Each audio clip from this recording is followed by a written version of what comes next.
يا أرحم الراحمين ارحمنا.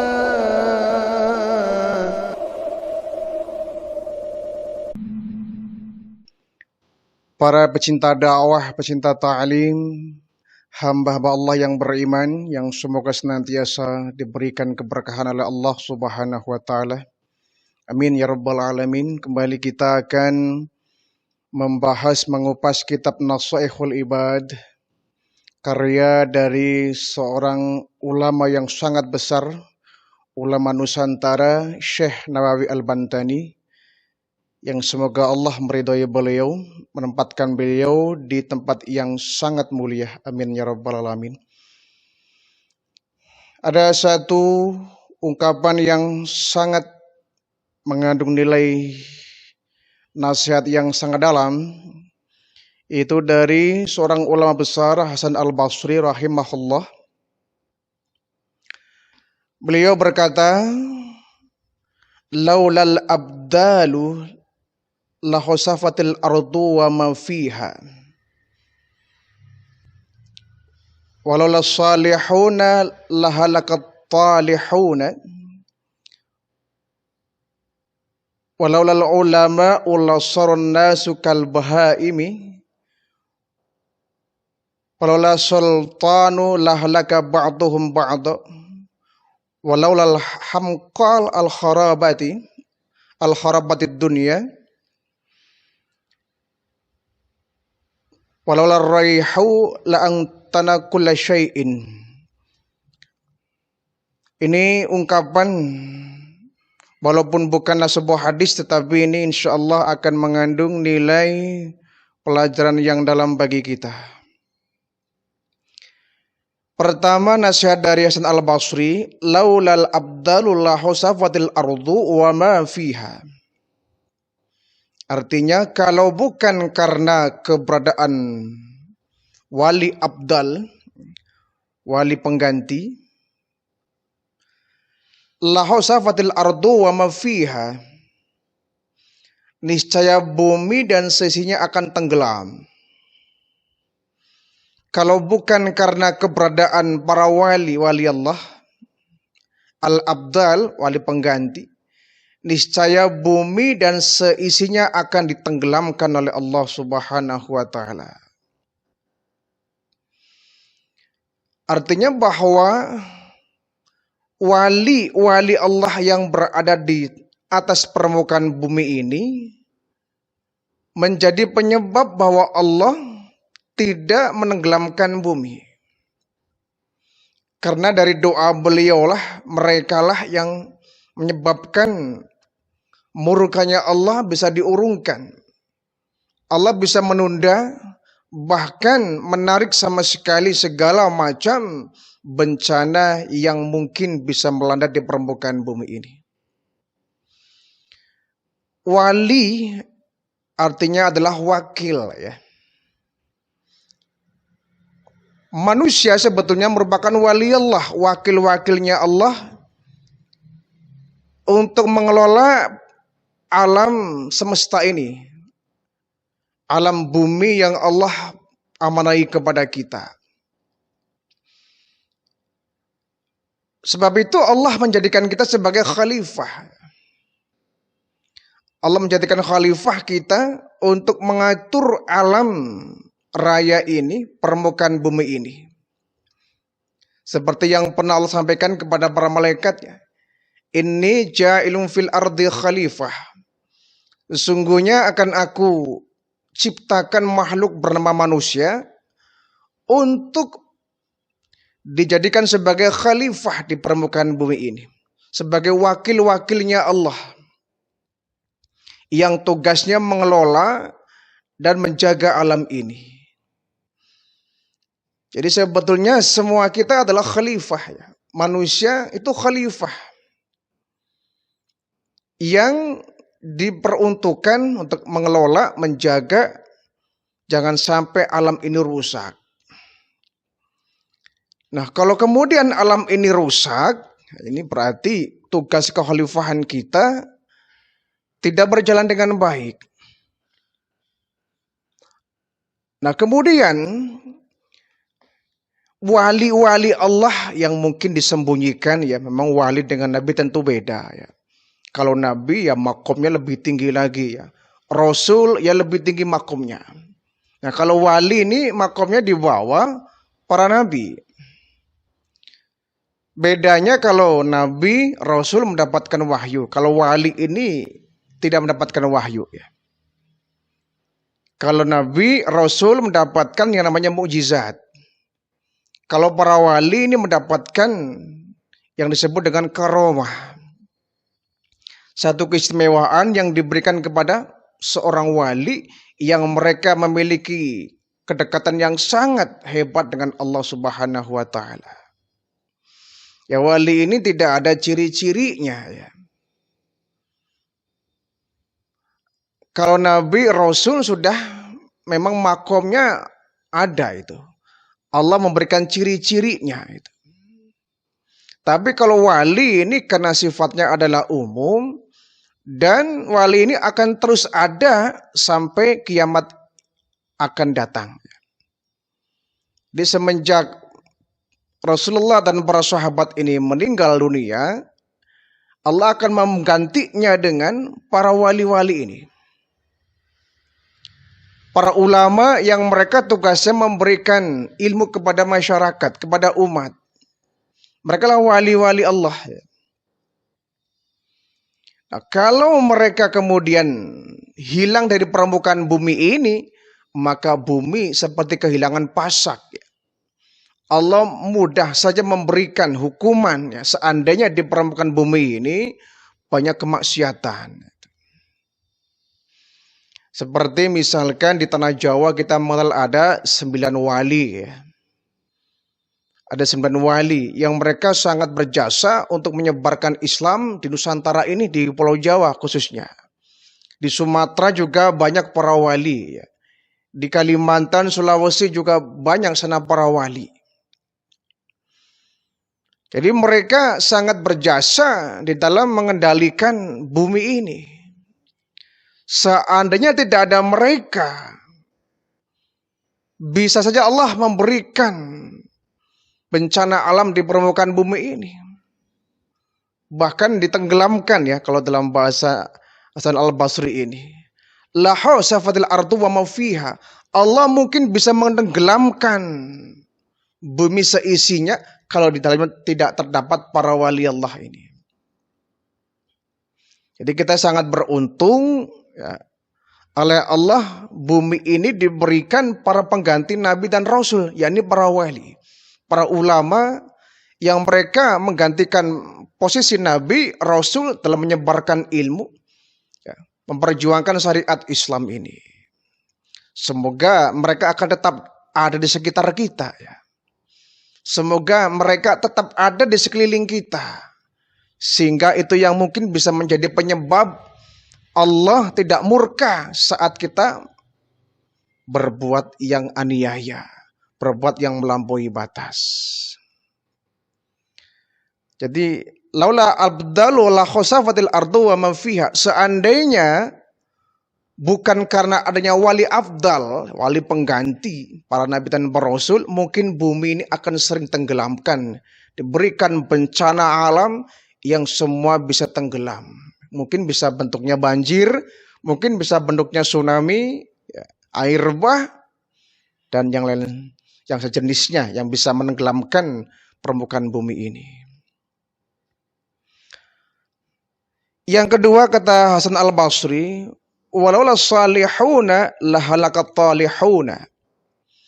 Kalau bukan karena keberadaan orang-orang saleh, niscaya hancurlah orang-orang yang bermaksiat.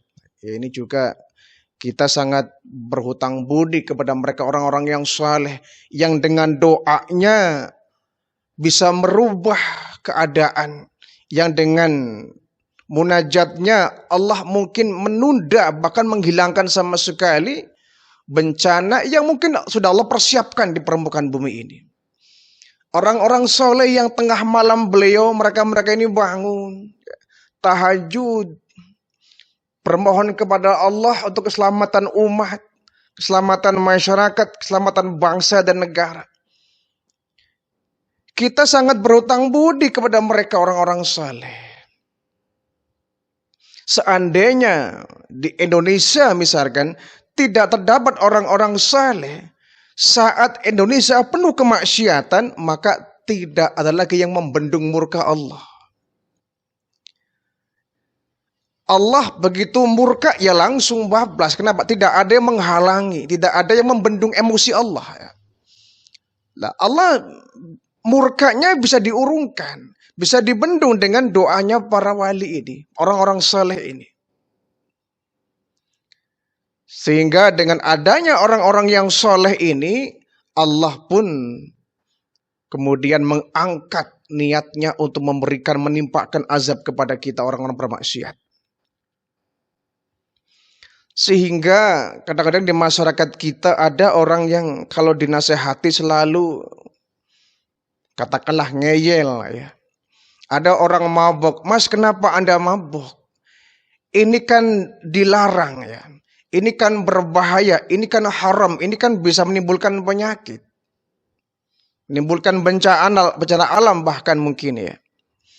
Dia akan jawab, "Pak Ustadz, tidak usah usil deh. Saya mabuk kan urusan saya.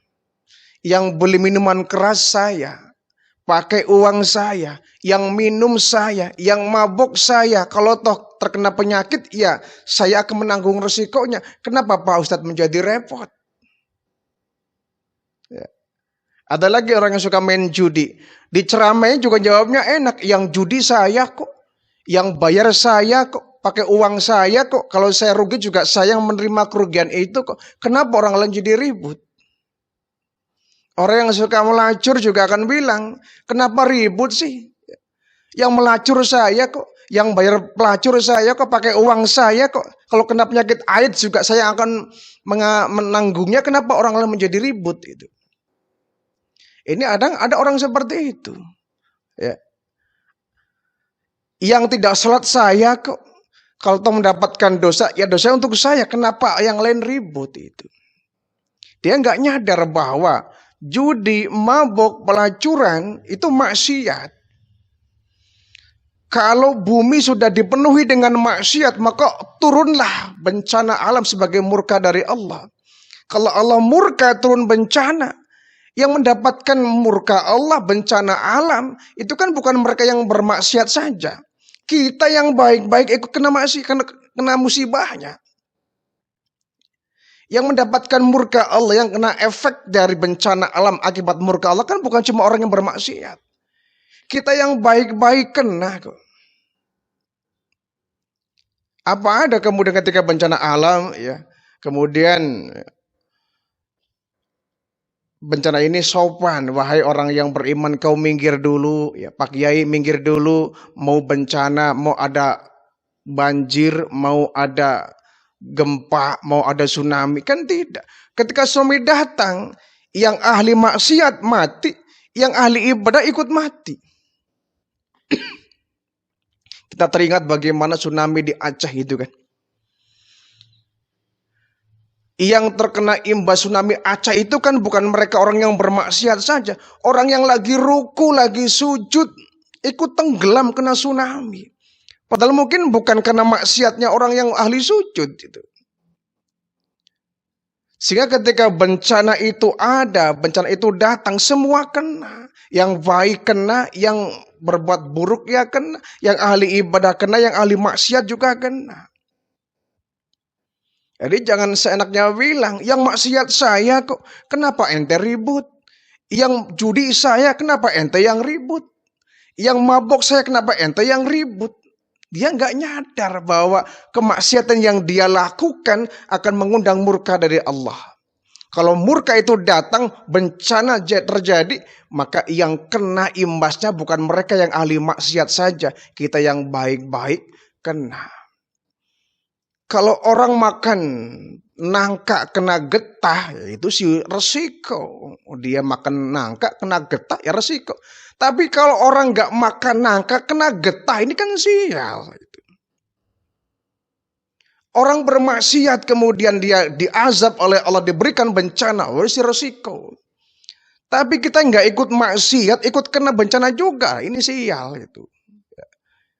Nah itu yang namanya bencana tidak memandang siapapun orang yang ada di situ. Kecuali Nabi dan Rasul ya. Ketika Nabi dan Rasul umatnya membangkang diberikan bencana alam. Biasanya Allah memerintahkan Nabi Rasul untuk menyingkir ya. Untuk pergi karena tempat tinggalnya akan diberikan azab. Dari sebab kekafiran orang-orang yang ada di dalamnya. Jadi kita berhutang budi ya. Laula salihuna lahalakat talihuna. Seandainya tidak ada orang yang soleh, maka mungkin saja ya, bumi akan digulung akibat orang-orang yang bermaksiat. Yang ketiga kata Hasan Al-Basri, walaulal ulama ullasaron nasu kal bahaimi. Kalau bukan karena keberadaan para ulama, niscaya manusia akan seperti binatang. Naudzubillah min dzalik. Dan ungkapan yang sangat benar dari beliau ini ya. Seandainya tidak ada para ulama di permukaan bumi ini, maka nasib kita orang awam akan seperti binatang. Sebab kenapa? Karena baginda Rasulullah itu meninggal sudah sekian abad yang lalu. Sementara Nabi Muhammad tidak ada pengganti Nabi berikutnya. Ya. Nabi oleh Allah tidak diberikan generasi Nabi-Nabi yang selanjutnya. Rasul Nabi terakhir adalah baginda Rasulullah Sallallahu Alaihi Wasallam. Selanjutnya tidak ada. Para sahabat mungkin masih beruntung, masih bisa mendapatkan bimbingan langsung dari baginda Nabi. Lah kita generasi yang sangat jauh dari kenabian baginda Rasulullah. Seandainya Allah nggak menyediakan para pengganti Nabi Rasul ini, yaitu ulama, ya sudah. Kita seperti binatang. Kita kembali ke alam jahiliyah yang nggak mengenal agama, nggak mengenal Allah. Ya untungnya ketika baginda Rasulullah wafat, walaupun Allah nggak menurunkan kembali nabi-nabi yang selanjutnya, tapi Allah memunculkan para ulama, melahirkan para ulama-ulama yang mereka menjadi warasatul anbiya, ahli waris para nabi dan para rasul. Ulama ini yang kemudian sebagai penyambung lidah baginda Rasul, penyampai yang kedudukannya sama dengan para nabi dan para rasul. Hanya makomnya beda. Nabi dan rasul jelas makomnya paling tinggi, ulama di bawahnya. Tapi kedudukannya, tugasnya, kiprahnya, peranannya sama dengan nabi dan rasul. Itulah ulama. Hebatnya umatnya baginda Nabi di sini ya. Kalau umat-umat terdahulu ya, taruhlah misalkan Bani Israel yang dihadapi oleh Nabi Musa. Nabi Musa pernah ketika berdakwah menghadapi orang-orang Bani Israel, satu hari beliau dipanggil Allah ke Bukit Tur Sina untuk mendapatkan wahyu selama 40 hari. 40 hari Nabi Musa meninggalkan umatnya untuk menerima wahyu di Bukit Tur Sina. Gak lama tuh, gak setahun, gak 2 tahun, gak 3 tahun. Cuma 40 hari ditinggal sementara umatnya. Nabi Musa akan menerima wahyu dari Bukit Tur Sina ini. Begitu 40 hari ditinggal, pulang beliau Nabi Musa di tengah masyarakat Bani Israel, rusak itu. Yang dulu sudah menyembah Allah kembali menyembah berhala. Yang dulu sudah beriman kepada Allah, murtad lagi, kafir lagi. Bani Israel itu hanya ditinggal 40 hari oleh Nabi Musa. Hancur berantakan orang-orang Bani Israel itu tuh. Tapi umatnya baginda Rasulullah ditinggal wafat oleh baginda Nabi sudah puluhan abad yang lalu. Tapi kita masih bisa menjadi orang yang beriman. Kita masih mengenal agama Allah. Kita masih mengenal syariat Islam. Kita nggak menjadi kafir. Kita nggak menjadi buta. Karena apa? Allah menurunkan para nabi, para rasul sebagai pengganti kedudukan baginda Rasulullah ini. Nah, seandainya ya, tidak ada keberadaan ulama, maka manusia akan seperti binatang. Naudzubillah min dzalik. Kan kita sangat butuh bimbingan dari para ulama-ulama kita, ya. Mereka itu seperti bintang-bintang di langit, kata baginda Nabi, ya. Seperti bintang-bintang di langit. Rasulullah seperti bulan di angkasa ketika malam yang gelap, sementara para ulama seperti bintang-bintang yang bertebaran di langit, memberikan cahaya di tengah-tengah kegelapan. Yang keempat, walau lal sultanu la ahlaka ba'duhum ba'da. Kalau bukan karena keberadaan penguasa, niscaya manusia akan saling menghancurkan. Ya. Seandainya tidak ada penguasa, maka manusia akan hancur, akan saling memakan. Jelas. Di Indonesia ini kan negara bisa tertib, damai, tentram karena ada aturan yang dibikin oleh pemerintah. Misalkan ya, di Indonesia kepolisian misalkan dibubarkan, lembaga kepolisian dibubarkan, dihapus misalkan. Lalu bagaimana ketika ada penjahat, ada pencuri, kemudian orang melapor ke kantor polisi, maaf mas, polisi sekarang bubar, udah nggak ada polisi lagi. Lalu bagaimana? Ada orang korupsi dilaporkan kepada kepolisian, kata polisinya, maaf mas, sekarang udah nggak ada polisi. Kan rusak. Ada perampok ditangkap misalkan, dibawa kantor polisi. Kata polisi, maaf mas, sekarang sudah nggak ada polisi lagi. Hancurlah negeri ini. Seakan seperti hutan belantara itu, di mana yang kuat akan menyantap yang lemah akan menjadi mangsa bagi yang kuat. Sehingga adanya pemerintah ini, penguasa ini untuk menertibkan masyarakat. Akan tertib. Ada aturan yang harus diindahkan oleh rakyat. Ya, kita butuh pemerintah ya.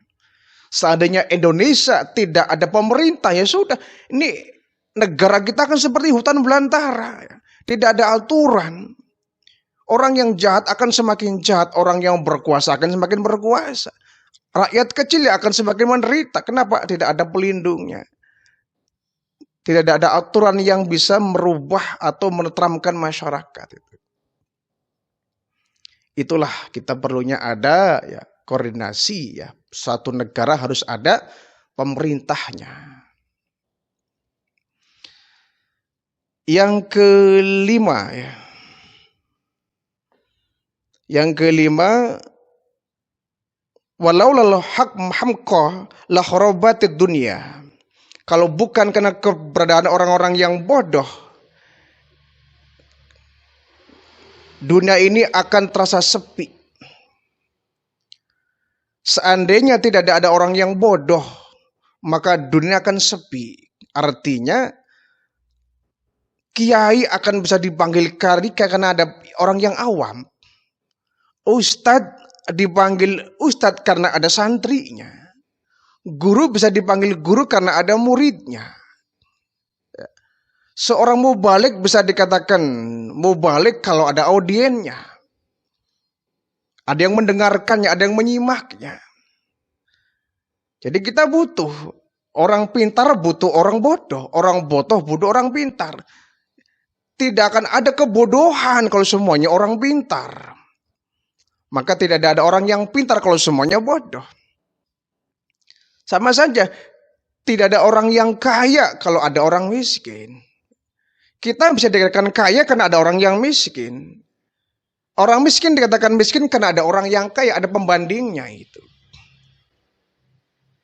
Ya kalau dunia ini semuanya dipenuhi orang pintar, semua nggak ada orang bodoh, ya tidak ada majelis taklim, tidak ada sekolah, tidak ada ya. Lembaga-lembaga pendidikan pun tidak ada. Kenapa semua orang pintar gitu? Semua pintar, semuanya guru, semuanya pandai, semuanya orang-orang alim. Sepi dunia ini, masing-masing punya ilmu. Nah, akan menjadi ramai dunia ini ketika ada orang yang pintar, ada orang yang bodoh, ada orang yang diajar, ada orang yang mengajar. Itu baru dunia akan menjadi ramai. Ya. Satu dunia orang kaya semua, juga sepi, nggak ada orang yang bekerja. Ya ngapain bekerja, dia masing-masing punya uang. Sepi dunia ini nggak ada dinamika ya. Yang bikin ramai karena ada orang yang miskin. Apa orang miskin kemudian bekerja kepada orang yang kaya. Ya. Muncullah pabrik-pabrik, perusahaan-perusahaan. Ya. Adanya orang yang membutuhkan. Gitu. Ada semuanya orang kaya. Kita membuka perusahaan yang bekerja siapa? Semuanya orang kaya. Itulah dunia ya. Selalu ada pasangannya. Ada malam, ada siang. Gitu ya. Ada yang bodoh, ada yang pintar. Ada yang kaya, ada yang miskin. Agar semuanya saling mengisi. Bukan saling menjatuhkan, bukan saling mengejek.